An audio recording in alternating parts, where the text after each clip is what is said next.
Olá galera, tudo bem com vocês?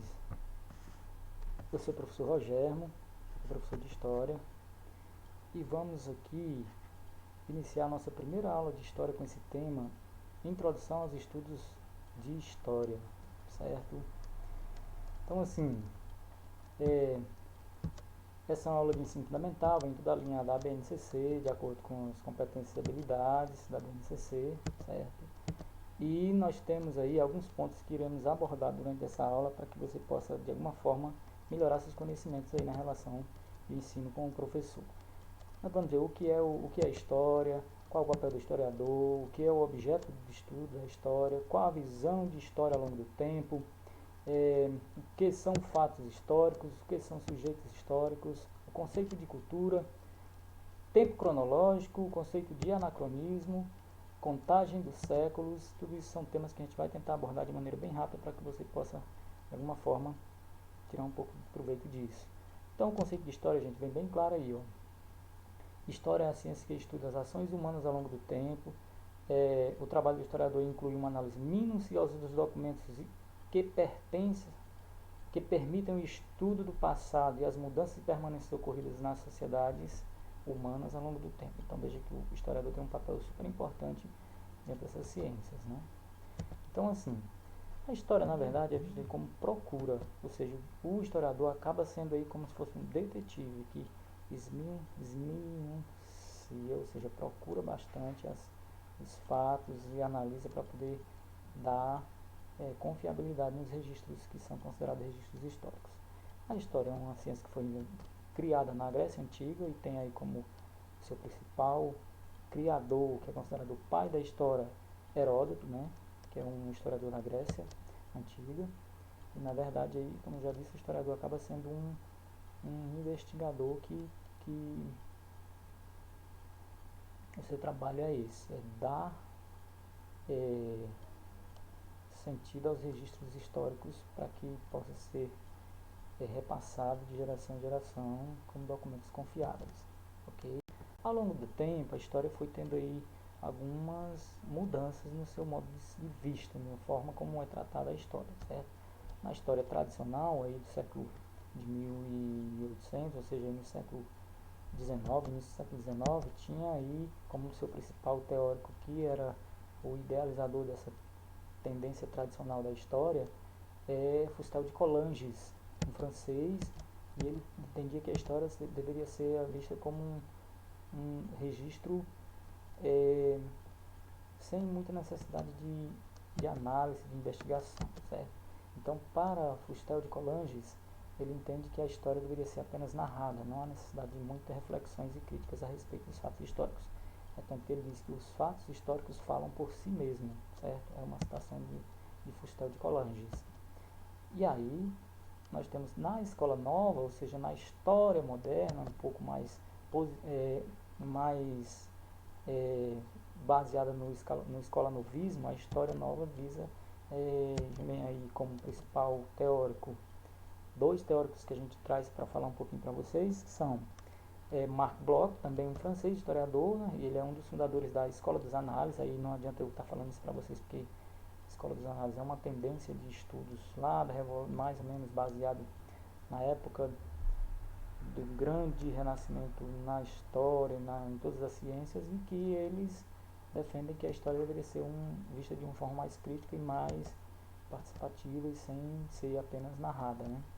Então, tanto ele como Lucien Febvre, os dois são franceses e têm também essa noção, e são todos dois fundadores dessa linha de pensamento chamada escola novismo, que é a história mais em visão crítica, mais na forma que nós vivemos atualmente, ok? Então essas duas figuras são super importantes. Em relação ao conceito de história, o objeto de história, nós vemos aí que a história é a disciplina que estuda as mudanças e permanências ocorridas ao longo do tempo na sociedade humana. Naturalmente, nós podemos ver que a história, na verdade, só um minutinho,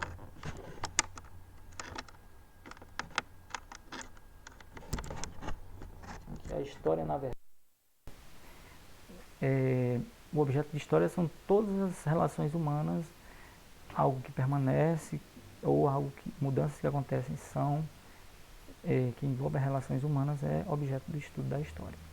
Um exemplo de mudanças que a gente traz aí é o sistema de escrita da humanidade ao longo do tempo, desde quando surgiram os primeiros registros até a atualidade. A gente observa aí uma linha do tempo que houve uma grande transformação, desde os primeiros registros em caverna, nas inscrições rupestres, até hoje. A gente vê o sistema moderno aí se transformou bastante. Permanência, nós podemos trazer aqui exemplos de alguns centros históricos espalhados pelo mundo afora. O centro histórico de Olinda, por exemplo, as ladeiras de Olinda. Quem andou no século passado lá em Olinda subiu essas ladeiras e percebeu dessa forma. Atualmente, se alguém for, vai ver as construções da mesma forma. O centro histórico de Ouro Preto, em Minas Gerais. A igreja matriz de Itauá, um exemplo que eu trago para vocês, que desde criança a gente convive com a igreja matriz dessa forma. E como por ser monumentos históricos na cidade, o ideal é que durante séculos e séculos permaneça essa imagem dessa forma. Nós temos um museu aí, ficando aqui atrás de mim, o Coliseu, que é uma das estruturas desde a Idade Antiga, da Era Romana, e ainda hoje existe lá em Roma, quando as pessoas vão visitar e veem que é da mesma forma.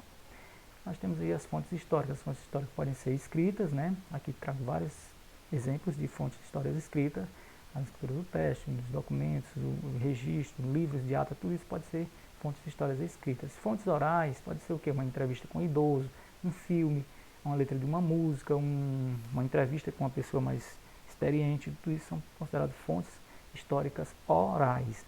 Fontes históricas visuais é tudo que você pode encontrar, um quadro, uma obra de arte, uma pintura que representa uma realidade passada, uma pintura rupestre ou uma fotografia mais antiga que retrata uma situação, um modo de vida de pessoas que viveram há tempos atrás, tudo isso são fontes visuais.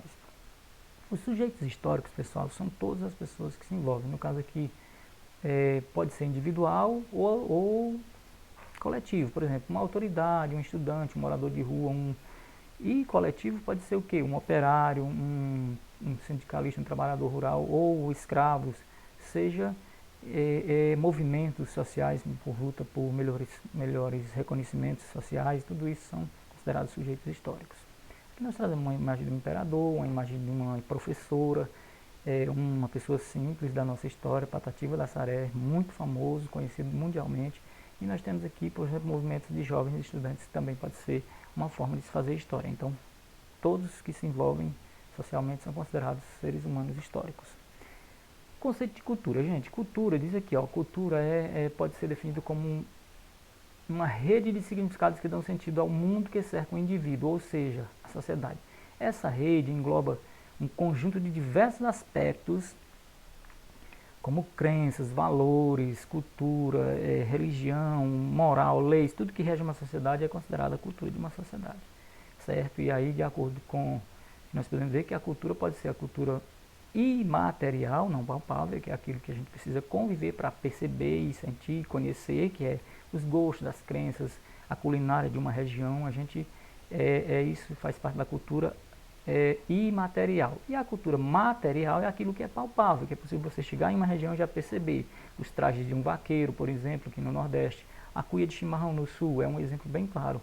Ou então os monumentos históricos que tem em uma determinada região, quando você chega, você já vê que faz parte da cultura material palpável, certo? E tempo e cultura, pessoal, essa questão de tempo e cultura também é muito relacionada à história, porque, de acordo com a antropologia, a ciência que estuda a cultura dos seres humanos, em seus vários aspectos, não existe uma cultura mais importante do que a outra, ou superior à outra. Um exemplo, por exemplo, quando você acha que o seu grupo étnico é mais importante, ou você menospreza um outro grupo étnico, isso você está cometendo o chamado etnocentrismo, você está se sentindo muito importante. Então trago algumas imagens, por exemplo, uma criança indígena que brinca de roda atualmente, e uma criança moderna que mora em grande centro urbano, que muitas vezes brinca muito pouco coletivamente, não pode ser considerado nenhuma das duas mais importante do que a outra. São culturas diferentes, porém importantes, igualmente. Mulheres árabes que usam burca, ou mulheres modernas na nossa região que usam moda, os homens escoceses que usam o kilt, ou homens modernos que usam roupas bem sociais na nossa sociedade, na nossa cultura não podem ser considerados nenhum importante mais que o outro. São diferentes, porém, não deve ser considerado mais importante, certo? E o tempo, ele é visto de acordo com as crenças também.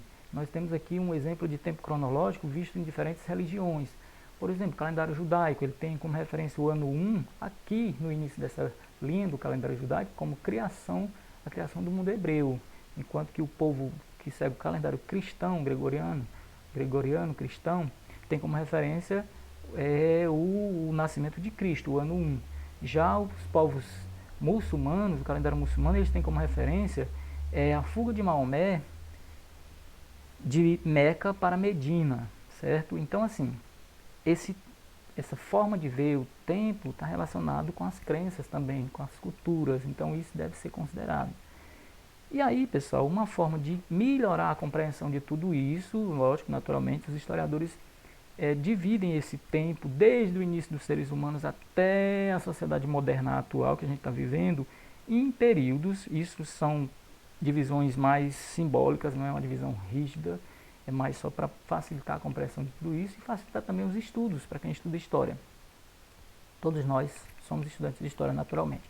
Então vocês vejam que vem aqui do início, vem a pré-história, que vai do início do surgimento dos seres humanos até 3.000 anos antes de Cristo, que quer dizer que esse é um período que o povo viveu sem escrita, ou seja, são povos pré-históricos, porque não registravam, documentavam a sua história ainda por não ter um sistema de escrita. Mas quando começou a surgir documentos escritos, aí vai de 3.000 anos antes de Cristo até 476, os historiadores chamam de período da Idade Antiga. Em seguida vem o que? A Idade Média, que vai da queda do Império Romano do Ocidente até 1453, que é a tomada de Constantinopla pelos turcos otomanos, ou seja, a queda do Império do Ocidente. Isso é a chamada Idade Média.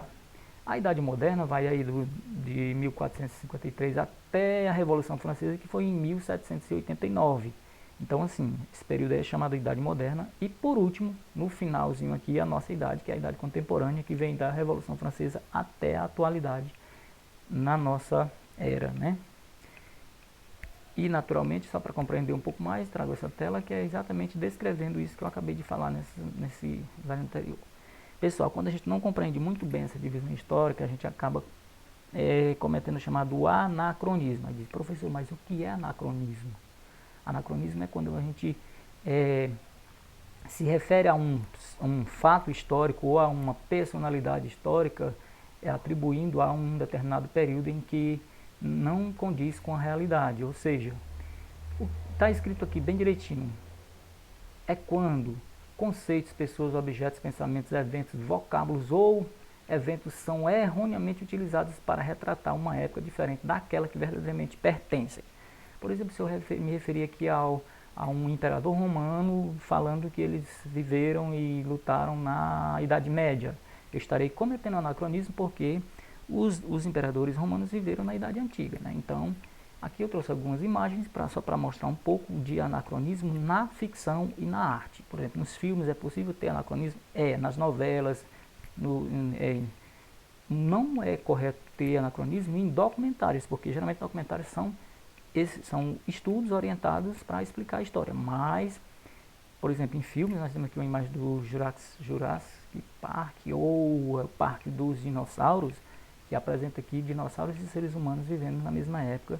Isso é impossível porque foram seres que viveram em períodos, em eras diferentes.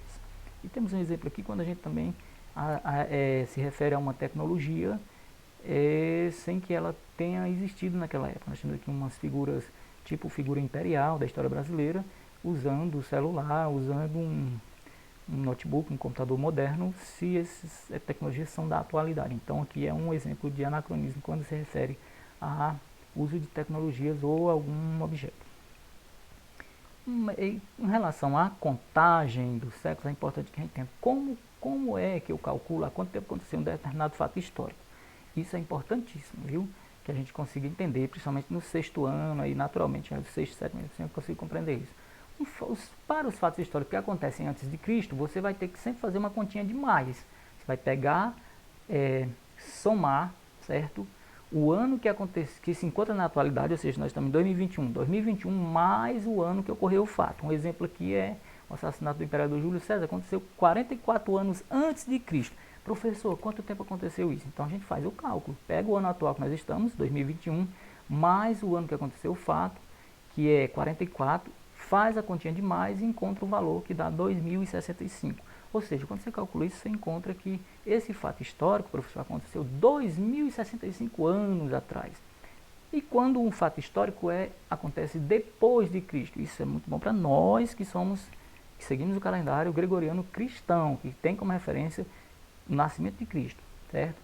Aqui é o contrário. A gente faz o quê? Uma subtração. Quem sabe continha de mais e sabe continha de menos não tem problema nenhum com esse conteúdo. A gente vai pegar o quê? Pega o ano que ocorreu o referido fato, certo? E faz uma subtração, subtrai ele do ano atual que nós estamos, que é 2021. Vamos ver aqui um exemplo. Um atentado das Torres Gêmeas nos Estados Unidos no 11 de setembro de 2001. Vamos ver aqui. Vamos pegar o ano atual, que é 2021, pegar o ano que aconteceu o fato, que é em 2001, faz a continha de menos e calcula, deu o quê? Deu 20. Ok, então esse fato aconteceu há 20 anos atrás, professor. Gente, essa orientação ela é importante para que a gente possa compreender mais ou menos.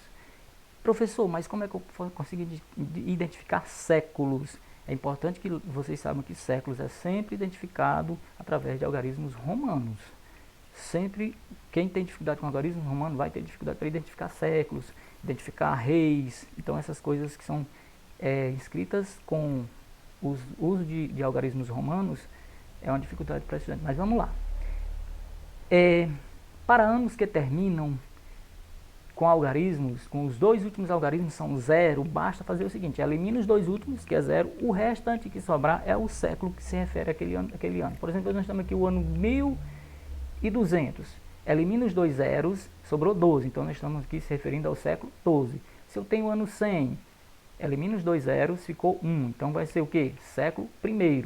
Lembrando que, quando se refere a séculos, a gente vai sempre usar do 1 até o 10º, sempre usando o número ordinal, primeiro, segundo, terceiro, até o 10º. Quando passou de 10, aí então pode usar século 11, século 12, século 13 e assim vai, ok? O ano 600, elimina os dois zeros, ficou o quê? Ficou 6, então século VI. O ano 1500, elimina os dois zeros, ficou 15, então o que? Século XV, ok? Professor, mas quando não termina em 00, quando o ano não termina em 00, é um pouquinho mais complicado, mas também é muito simples. Vai sempre eliminar os dois últimos algarismos e o que restar você vai acrescentar mais um para poder encontrar o século que se refere ao ano. Por exemplo, eu tenho o ano 1995. Vou eliminar o 95, sobrou o que, professor? Sobrou 19. 19 mais 1, século 20. Se eu tenho o ano 33, elimino os dois últimos algarismos. Só tem 33, eliminou, sobrou o quê? 0, não sobrou nada. Então, 0 mais 1, século I. E se eu tenho 621, então eu vou eliminar os dois últimos, sobrou 6. 6 mais 1, século VII. E no caso 1579, elimina 79, ficou 15. 15 mais 1, século XVI. Pessoal, eu trago uma atividadezinha bem simples, que é o que? Eu acho que relacionado a esse conteúdo é importante que a gente possa fazer alguma atividadezinha que possa usar esse conhecimento. Primeiro, com a orientação do seu professor ou seu professor, o ideal é que você faça uma lista, por exemplo, de 5 exemplos de patrimônio histórico-cultural da nossa cidade, certo? 5 exemplos de patrimônio cultural imaterial da nossa cidade, ou seja, 5 patrimônio material e 5 patrimônio imaterial. 2. Faça uma lista de nomes de 3 principais avenidas da sua cidade, que você possa fazer uma pesquisa. Primeiro, indique o século em que cada uma dessas pessoas listadas viveu, ou seja, as pessoas que representam o nome dessas avenidas. B, quanto tempo cada uma dessas pessoas já faleceu. Então, isso é importante. 3, você faça uma lista de monumentos da sua cidade que estão tombados, que são tombados como patrimônio histórico na sua cidade, ok? Isso é apenas um pequeno tarefinha para poder ser sugerido. Valeu, pessoal. Um abraço, obrigado, valeu e até a próxima aula.